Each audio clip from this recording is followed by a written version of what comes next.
Hi kulfis, welcome back to Chittu Mani voice over. So இன்றைக்கி நம்ம என்ன பார்க்க போகிறோன்னா ப்ராசிக்யூட்டர்ஸ் இன்வெஸ்டிகேட்டரோட எபிசோட் 2 தாண்டா பார்க்க போகிறோம். ஆக்சுவலாக இந்த ட்ராமா வந்து ஆன்கோயிங்கில் இருக்கனால இது வந்து ஃப்ரைடே தான் ரிலீஸ் பண்ணுவாங்கன்னு போட்டிருந்துச்சு. ஸோ நம்ம தினமும் சாட்டர்டே ஒரு சண்டே வந்து இந்த ட்ராமாவோட அப்டேட்டை நான் கொடுத்துட்றேன். அக்கா கொஞ்சம் தெம்பாக வேலை பார்க்க அந்த லைக்கு சப்ஸ்கிரைபு இந்த கமெண்ட்லாம் அப்பப்போ பண்ணால் நல்லா இருக்கும். புரியும்னு நினைக்கிறேன். ஓகேடா, வாங்க இப்போ நம்ம வீடியோக்குள்ளே போகலாமா? இப்போ நம்ம குட்டி லீச்சையன் தான் காட்டுறாங்க. அவன் சின்ன வயசுலேருந்தே ரொம்ப கொடுமையாக அனுபவிச்சிருப்பான். சுற்றி இருக்க எல்லாருமே நீ ஒரு கொலைகாரனுக்கு பிறந்த வந்தன அப்படின்னு சொல்லியே அவனோட வாழ்க்கை ஃபுல்லாக இருந்திருக்கும். அவனை சுற்றி இருக்க பீப்புள்ஸே இல்லை, மேபி நேபர்ஹுட்ஸ் இவங்களே வந்துட்டு இவன் வந்து அந்த மர்டரோட பையன் தானே அப்படிங்கிற மாதிரியே பேசியிருப்பாங்க. அவங்க அரெஸ்ட் பண்ணிட்டு போகும்போது கூட எல்லோரும் வந்து பார்த்துருந்துக்கோங்க, ஜாக்கிரதையாக இருந்துக்கோங்க, அவன் கூட படிக்கிற பசங்களே வந்து உனக்கும் கொலை பண்ணுறது எப்படி தெரியுமா அப்படிங்கிற மாதிரிலாம் கேட்டிருப்பாங்க.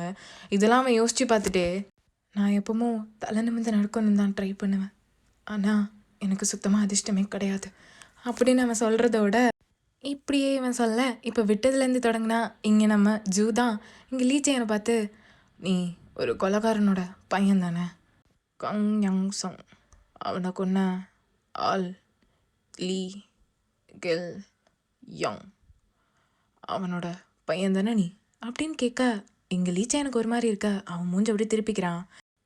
இப்போ அகெயின் அப்படியே ஜூவை ஃபேஸ் பண்ணி அவரும் நானும் ஒன்றும் கிடையாது, அதனால் எங்கள் 2 பேரும் சேர்த்து வச்சு பேசுகிறத நிறுத்து.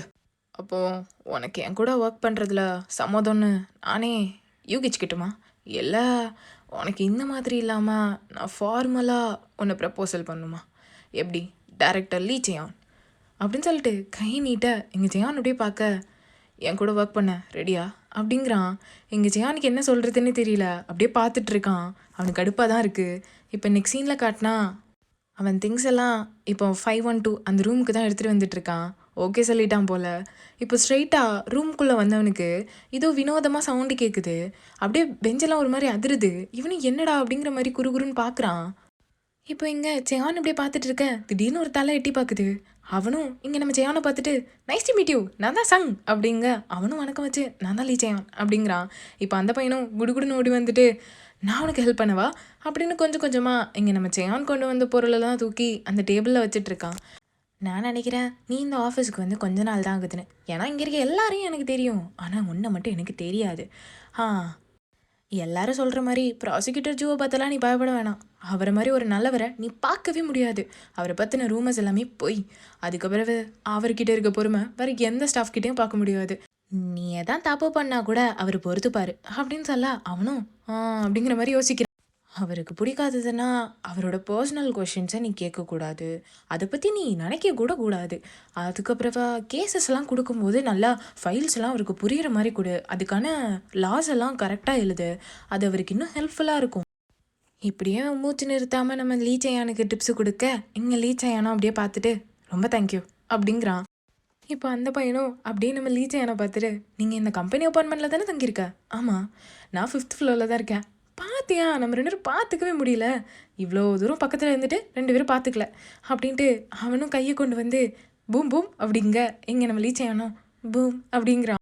எனக்கு தேங்க்ஸ் சொல்லனா நீ சோறு வாங்கி தந்துரு, அது போதும் சரி அப்படின்னு சொல்லிட்டு இவன் ஒரு பெட்டி எடுக்க போக இருங்க நான் பண்ணுறேன், இல்லை நானே பார்த்துக்கிறேன், இருங்க நான் பண்ணுறேன் அப்படின்னு மாற்றி சண்டை போட குறுக்கால தென்னை மரங்கிற மாதிரி நம்ம ஜூ தான் அங்கே வந்து நின்றுட்டுருக்க.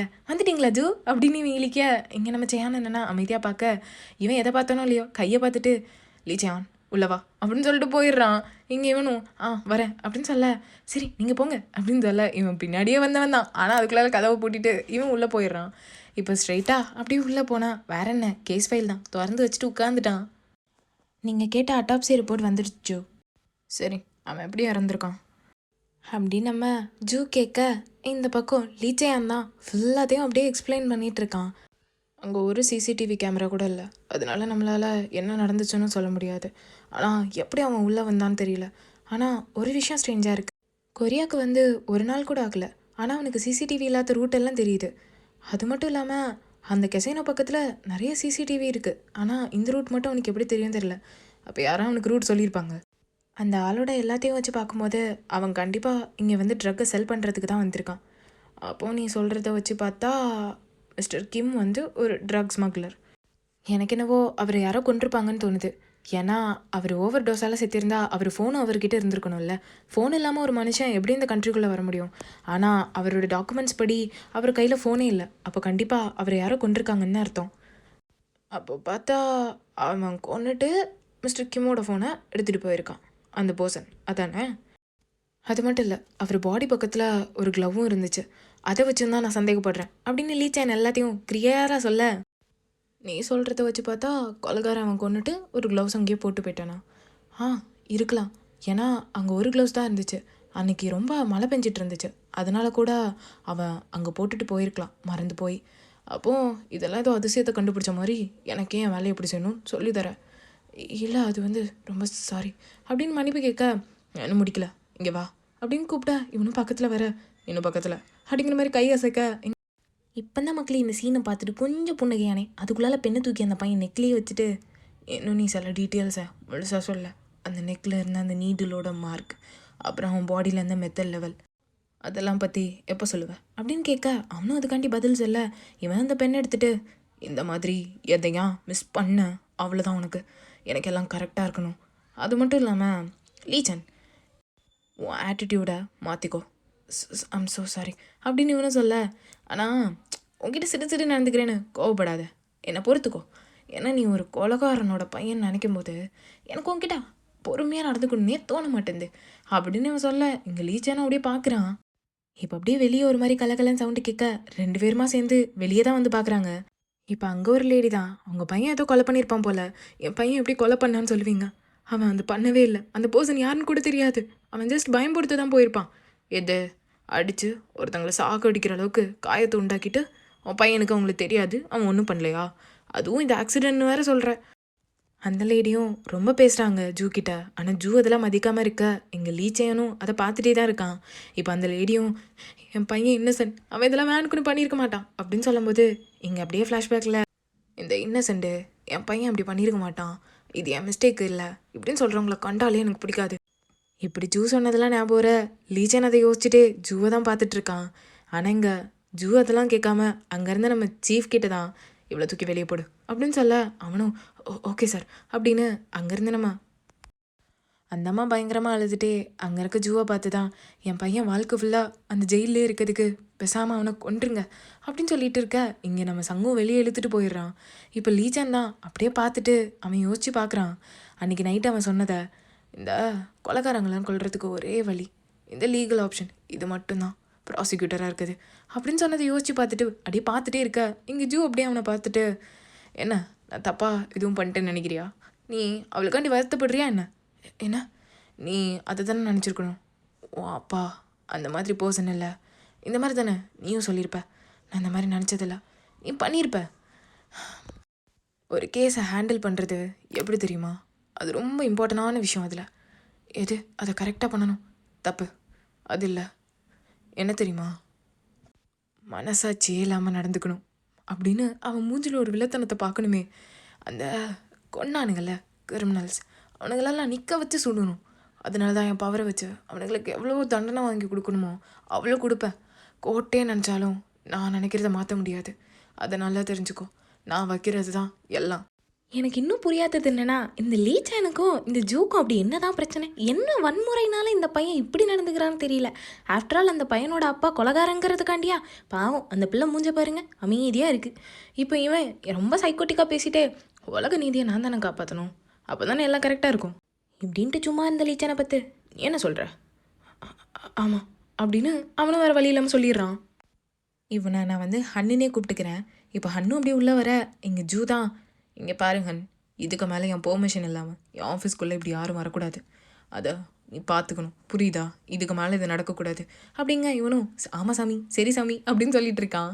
இப்போ இந்த பக்கம் ஜூவும், சரி எல்லோரும் எனக்கு ஆஃப் ஒர்க் கிளம்புங்க அப்படின்னு சொல்லும் போது, இங்கே ஹன்னும் அப்படியே கூப்பிட்டு, அது இன்றைக்கி ஒரு நல்ல நாள், நம்ம ஏன் லீ சேனுக்கு வெல்கம் பார்ட்டி கொடுக்கக்கூடாது அப்படின்னு சொல்லும் போது, இங்கே லீ சேன் மூஞ்ச பார்க்கணுமே, நான் கேட்டேனா அப்படிங்கிற மாதிரியே இருக்கும். இங்கே ஜூ இதெல்லாம் மதிக்காமல் உள்ளே போக லீ சேன் அப்படியே பார்த்துட்டே இருக்கான். இப்படி அவன் போனோன்னே ஹன்னும் அப்படியே லீ பக்கத்தில் வந்துட்டு, சரி லீ அவர் இல்லைன்னு நான் உங்களுக்கு ட்ரீட்டு கொடுக்கேன்னு சொல்கிறதுக்குள்ளால கோட்டோட வெளியே வந்தவன், வாங்க கிளம்பலாம் அப்படின்னு சொல்லிட்டு அவன் பாட்டுக்கு விறுவிறுன்னு நடக்கிறான். இப்போ ஹன்னு ஒரு ரியாக்ஷன் கொடுப்பான்னு பார்க்கணும். ஐயோ செம்ம க்யூட்டுங்க, எனக்கே வெக்க வருதுன்னு பார்த்துக்கோங்களேன். அவ்வளோ க்யூட்டாக இருக்கும் அது பார்க்க. இப்போ உடஞ்சி நின்ன லீச்சானையும் வா போகலான்னு கூப்பிட்டு போக, இப்போ அடுத்த சீனில் காட்டினா பாரில் தான் உட்காந்துட்டு இருக்காங்க. ஆல்ரெடி எத்தனை ரவுண்டு உள்ளே போயிருக்குன்னு தெரியல. ஹன்னு போதையிலே உட்காந்துட்டு மாற்றி மாற்றி சியர்ஸ் பண்ணி குடிச்சிட்டு தான் இருக்காங்க. இப்போ அப்படியே ஹன்னு சும்மா இருக்கிறதுக்கு பதிலாக டிங்கு டிங்கு நோண்டி ஒரு மீட் எடுத்து அப்படியே நம்ம லீச்சான் வாயில் நீட்டா அவன் சாப்பிட்டு மூஞ்சி அஸ்த கொண்டலில் போகுது. என்னாச்சு, ஏன் அப்படி பார்க்குறீங்க? இது வந்து ஒரு ஆனியனா? இந்த உள்ளிக்கு எவ்வளோ தைரியம், அதே சாஸில் முக்கிட்டு மீட் மாதிரி நடிக்குதா என்கிட்ட? இருங்க, இன்னைக்கு மீட்டை தேடி உங்களுக்கு தரல, என் பேர் ஹன் இல்லை அப்படின்னு அவன் தேட ஆரம்பிக்க, இங்கே இது பெரிய விஷயமாட்டும் ஜூதான் எப்படி ஏமாந்த மாதிரி ஃபீல் ஆகுதா? அது எப்படி இருக்குது? என்னது அப்படின்னு புரியாமல் கேட்க லீச்சானுக்கோ. இப்போ ஜூ சொல்கிற ஒரு தத்துவத்தை பார்த்து எனக்கே உன் மூளை இருக்க வேண்டிய இடத்துல இருக்கா இல்லை முட்டியில் இருக்கான்னு தோணிடுச்சு. அவன் ஏன்னா ஐயா என்ன தெரியுமா சொல்கிறாரு, ஆனியன் எவ்வளோதான் சாஸில் கவர் ஆகியிருந்தாலும் மீட்டுக்கு நிகராகாது. ஆனால் அதை நம்ம சாப்பிடும்போது ஒரே டைமில் கண்டுபிடிச்சிருவோம் அது ஆனியன் தானே. அப்போ அந்த பீப்புளுக்கு ஏமாந்த மாதிரி ஃபீல் ஆகும்ல. அப்போது நம்ம ஒரு சைடை மறைக்கக்கூடாதா எல்லாட்டையும் அப்படி நீங்கள் ஹன் வேறு புரியாமல் கேட்டுட்ருக்கான். கண்டுபிடிச்சேன். இல்லை எனக்கு வேண்டாம், நீயே சாப்பிடு. அப்போ சரி அப்படின்னு அதில் லபக்குன்னு சாப்பிட்டுட்டு, என்ன எல்லார் பாட்டிலும் காலியாக இருக்குது, இருங்க நான் ஊற்றுறேன் அப்படின்னு இருக்கிறது போதாதுன்னு குடிகாரனாகி இன்னும் வேறு குடிச்சிட்ருக்கு. இங்கே நம்ம ஜூத்தோன்ன தத்துவத்தை கேட்டுட்டு ஷாக்லேயே இருக்கான் லீச்சான். அவனுக்கு ஒரு வணக்கத்தை போட்டு நாங்கள் லீ அப்படின்னு சொல்லிட்டு ஊற்றி கொடுக்குறான். ஸோ பெரிய லீ வந்ததுக்கு நம்ம எல்லாம் கொண்டாட போகிறோம் அப்படின்னு சியாஸ் அப்படின்னு சொல்லிட்டு மறுபடியும் கல்பாடிச்சிட்ருக்கானுங்க.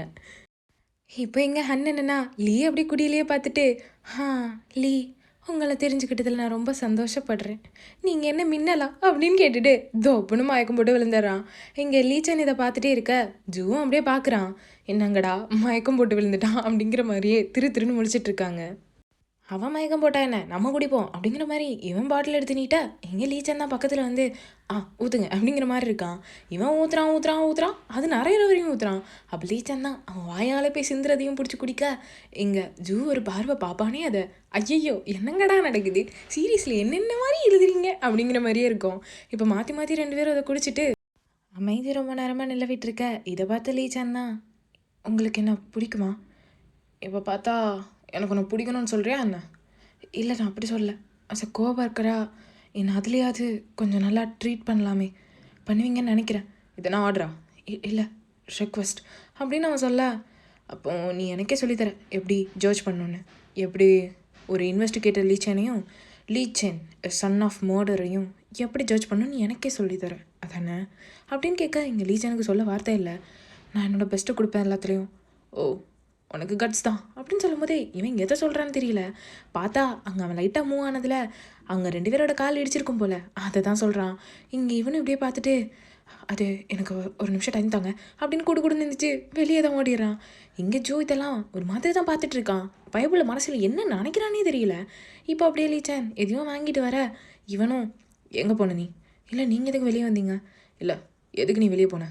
அது கொஞ்சம் ஐஸ்கிரீம் வாங்குறதுக்கு. இந்த வின்டர் சீசனில் ஐஸ்கிரீமா? இல்லை எனக்கு எதான் ரொம்ப ஒரு மாதிரி இருந்துச்சுன்னா நான் அப்படி தான். சரி நீ வீட்டுக்கு போ, நான் அப்புறம் வந்து ஜாயின் பண்ணிக்கிறேன். ஆமாம் முதல்ல போய் அவனை விட்டுட்டு அதுக்கப்புறம் ஆஃபீஸில் கொஞ்சம் திங்ஸ் இருக்குது அதை எடுத்துகிட்டு வரேன் அப்படின்னு சொல்ல, இங்கே இவனும் அப்படியே பார்த்துட்டே இருக்க. அங்கே பார்த்தா நம்ம கியூட்டு பிள்ளை ஹேண்ட் தான்.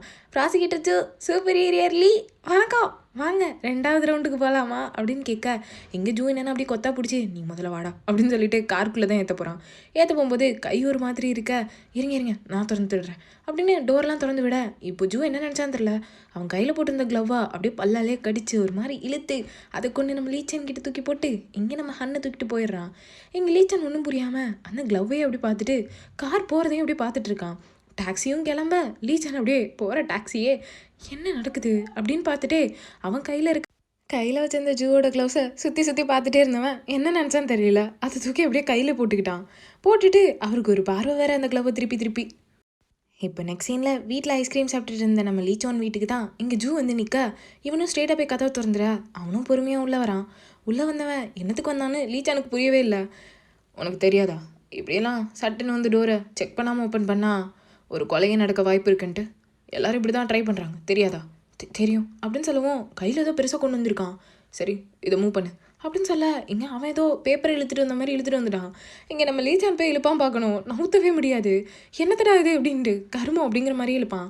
இங்கே லீச்சான் யூஸ் பண்ணுற டேப்லெட்ஸ் தான். ஜோ அப்படியே ஒரு மாதிரி அந்த டேப்லெட்டையை சுற்றி சுற்றி பார்த்து இப்போ லீச்சானை தான் பார்க்குறான். பார்த்தா பைபிளுக்கு முடியல போல, பொறுமையாக எல்லாத்தையும் எடுத்து வச்சுட்டு இருக்கான். இதை பார்த்துட்டு அவன் இப்போ ஜூ அங்கேயே உட்கார லீச்சானா அது ஒரு வழியாக நவுத்தி வச்சுட்டு அவனும் வந்து பொறுமையாக உட்காடுறான். இப்போ 2 பேரும் மாற்றி மாற்றி உட்கார்ந்த பிறகு தான் இப்போ ஜூ தான் வந்து உட்கார்ந்த லீச்சாங்கிட்ட, நான் பாஸ்ட் 10 இயர்ஸில் நிறைய கேஸ் முடிச்சிருக்கேன், அதோட அனலைசிஸ் தான் இதெல்லாம் அப்படின்னு சொல்ல இப்போ அதை அவன் பார்க்குறான். அவ்வளோ இருக்குது. வெனஸ்டே காலைல 7 மணிக்குள்ளால் எல்லாத்தையும் முடிச்சுட்டு என்னை வந்து மீட் பண்ணு. இது ஒரு வாரத்துலையா? ஏன் முடியாதா என்ன அப்படின்னு ஒரு ட்ரிங்க் எடுத்து அவன் குடிச்சிட்டு ஸ்ட்ரெயிட்டாக அதை தூக்கிட்டு வந்து லீச்சான் பக்கத்தில் வைக்க, இங்கே லீச்சான் அதையே பார்த்துட்டு இருந்தவன் என்ன நினச்சான்னு தெரியல, அவனை அதை எடுத்து ஒரு கல் படிச்சுட்டு முடியும், என்னால் முடியும் அப்படின்றான். இப்போ அதை கீழே வச்சுட்டு அப்படியே ஐஸ்கிரீம் எடுத்து சாப்பிட இங்கே ஜூ என்ன நினச்சான்னு தெரில, அவன் வாயில் வச்சு சாப்பிட்டு முடிச்சான். அடுத்த செகண்ட் அந்த ஐஸ்கிரீம் டப்பாவை அப்படியே தூக்கி அவன் பக்கத்தில் வச்சு அவன் ஒரு ஸ்பூனை சாப்பிட்றான். சாப்பிட்டுட்டு அப்படியே லீச்சானை பார்த்து திருப்பியும் அந்த பாக்ஸை தூக்கி அவன் பக்கத்துலேயே வச்சுட்டு அந்த ஸ்பூனையே அவன் கையில் கொடுக்குறான், நீ சாப்பிடு அப்படிங்கிற மாதிரி. இங்கே லீச்சான் அப்படியே ஒரு பார்வை பார்த்துட்டு இருக்க. எனக்கு இந்த சீனை பர்டிகுலராக ரொம்ப பிடிச்சிருந்துச்சு.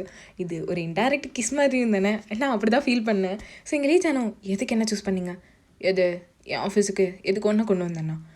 இப்போ லீச்சானும் டிங்கன்னு மண்டையாட்ட இந்த பக்கம் உனக்கு ஞாபகம் இருக்கா, அன்னைக்கு நம்ம அந்த இன்வெஸ்டிகேஷன் முடிச்சுட்டு போகும்போது நீ ஒன்று சொன்னியே சாப்பிட்டு முடிச்சோன்னே, ஐ ரெஸ்பெக்ட் யூன்னு சொன்னேன், அதை தானே சொன்னேன். இப்போது என்ன நினச்சான்னு தெரில, அவன் பாட்டுக்கு அந்த பாட்டில் எடுத்து குடிச்சிட்டு அதை அந்த டேபிளில் வச்சு ஒரு மாதிரி கசக்குவான் பார்க்கணும். அப்படியே லீச்சானுக்கு ஏதோ அவன் தொண்டைக்குள்ளேயே கசக்கிற மாதிரியே இருக்கும் போல். இப்போ அப்படியே எந்திரிச்சவன் அங்கேருந்து அவன் பாட்டுக்கு விறுவிறுன்னு கிளம்ப, எங்கே போகிறீங்க, எதுக்கு கிளம்புறீங்க அப்படின்னு கேட்க, இந்த ஜூ பையலுக்கு அடிக்கடி பைத்தியம் பிடிச்சிருமோ என்னவோ தெரியல, நல்லா விசாரிச்சது ஒரு தப்பாடா. இங்கே லீச்சானோட கழுத்தையை பிடிச்சி அவன் பக்கத்தில் நெருங்கி வேற வந்து நின்றுட்டு எனக்கு ஒரே எரிச்சலாக இருந்துச்சு.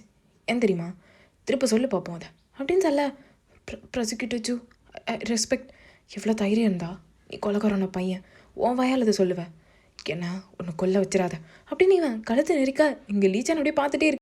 இப்படியே பார்த்துட்டு இருந்த நம்ம லீச்சனை தான் பிடிச்சி அப்படியே கிஸ் பண்ணா இங்கே அவனும் பிடிச்சி தள்ளி விட்டுட்டு, உங்களுக்கே என் மேலே இவ்வளோ வெறுப்பு, நல்லா கேட்டுக்கோ, எனக்கு உன்னை கண்டாலே பிடிக்காது, என் உடம்புல ஓடுற ஒவ்வொரு ரத்தத்துலேயும் உன்னை அவ்வளோ வெறுக்கிறேன், உன்னை சுத்தமாக எனக்கு பிடிக்காது அப்படின்னு அவன் சொல்லிவிட்டு மறுபடியும் லீச்சானை இழுத்து பிடிச்சி வச்சு மறுபடியும் ஒரு கிறிஸ் கொடுக்குறான். ஸோ இங்கே லீச்சான் மறுபடியும் நல்லா ஃபோர்ஸ்ஃபுல்லாக தள்ளிட்டு, உங்களுக்கு தான் என்ன பிடிக்காதே, நான் என்னெல்லாம் பண்ணுறனோ அதெல்லாம் உனக்கு டிசர்வ் தான், நீ அது எல்லாத்துக்கும் டிசர்வ் தான் அப்படின்னு இவன் ஒரு மாதிரி மான்ஸ்டர் மாதிரி சொல்ல, எங்கள் லீச்சானுக்கு என்ன சொல்கிறதுனே புரியல. 2 பேரும் அப்படியே பார்த்துட்டே இருக்காங்க. இப்போதைக்கு இந்த சீரியஸ் தலையும் புரியாமல் வாலும் புரியாமல் தான் இருக்கும். ஆனால் போக போக தான் இதில் என்ன வருதுன்னே நானும் பார்க்கணும், நீங்களும் அதை தெரிஞ்சுக்க போகிறீங்க. ஆல்ரெடி நான் சொல்லியிருப்பேன்னு நினைக்கிறேன், இந்த சீரிஸ் வந்து ஃப்ரைடே தான் அப்லோட் பண்ணுவாங்க. ஸோ அதனால் நம்ம வெயிட் பண்ணியிருந்து தான் அடுத்தடுத்து என்ன நடக்குதுன்னு பார்க்குறோம். மேபி வந்து ஜூக்கும் லீச்சானுக்கும் என்ன பிரச்சனைன்னு நெக்ஸ்ட் எபிசோடில் சொல்லிடுவாங்கன்னு நினைக்கிறேன். உங்களோட கருத்துக்களை நீங்களே சொல்லுங்கள். பிகாஸ் யார் எதனால ஜூக்கும் லீச்சானுக்கும் இப்படி இருக்குது அப்படின்ட்டு கெஸ் பண்ணுவோம் எல்லோரும். அண்ட் என்னை பொறுத்த வரைக்கும் மேபி வந்து கொல்லப்பட்டது வந்து ஜூவோட அப்பாவாக இருப்பாங்கன்னு நினைக்கிறேன். லைக் லீச்சானோட அப்பா வந்து ஒரு ஆளை கொண்டிருப்பாங்கல்ல, ஸோ அது மேபி ஜூவோட அப்பாவாக இருக்கலாம், எனக்கு சரியாக தெரியல. ஆர் மேபி ஜூவோட ரிலேட்டிவாக கூட இருக்கலாம். ஸோ நான் இப்படி ஒரு கணிப்பு வச்சுருக்கேன். நீங்கள் என்ன வச்சுருக்கீங்க நான் கமெண்ட்ஸில் தெரிஞ்சுக்க விரும்புகிறேன். ஓகேடா, நெக்ஸ்ட் பார்ட்டோட அவங்க வந்து சந்திக்கிறேன். அது வரைக்கும் தேங்க்யூ.